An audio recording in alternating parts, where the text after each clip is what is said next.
early part of 2019, many Australians dropped out of the real estate markets because the news was all bad. Media was constantly negative, writing stories depicting a decline in prices across the country. It wasn't true. They were fundamentally talking about Sydney and Melbourne and extrapolating that to the whole nation inaccurately, but nevertheless, the news was extremely negative and many Australians opted out of even considering real estate purchase or sale. Gladly, things have changed dramatically in the last 2 months, and we can declare with some confidence that real estate is back across Australia.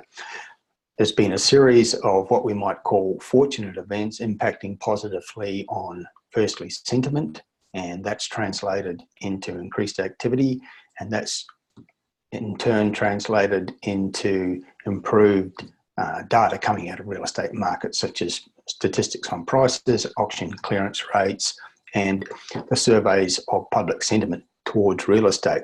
So since the federal election, which put an end to fears of changes to negative gearing and other taxation matters that impact on real estate investment, we've seen APRA relaxing lending criteria, making it easier for people to get loans and meaning that people can get larger loans than previously was the case. We've seen 2 official interest rate reductions. We've seen tax cuts legislated and a whole lot of other positive things. Now we're seeing that translate into positive data. The latest figures from both CoreLogic and from SQM Research indicate that in the major cities, prices are starting to nudge upwards again after, in the case of Sydney and Melbourne, 2 years of declining prices. Auction clearance rates seem to be getting stronger and better week by week. So we can declare that real estate is back, markets are in recovery mode, and we're starting to see evidence of price rises again. So it's a good time for people who had opted out of real estate previously to consider getting back into the market before prices start to take off again in some of the major cities.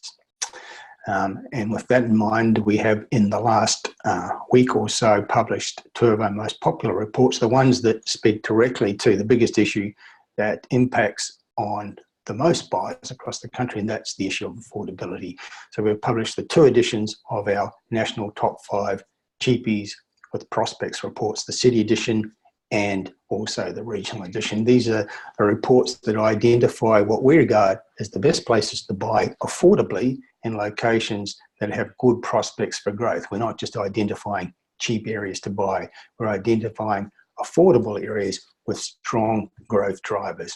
So these are the places where you can buy in at affordable prices, get better than average rental yields, and have good prospects for growth because they're all locations identified in these 2 reports that have game changers in play, something special happening in the economic mix that's going to perhaps drive prices a little bit higher above the norm, the outperformers that we expect to see in the major cities and some of the regional centres across Australia. So that's the cheapies with prospects city edition and the cheapies with prospects regional edition. You can get them both as a bundle at a reduced price, or you can buy them separately through the Hotspotting website.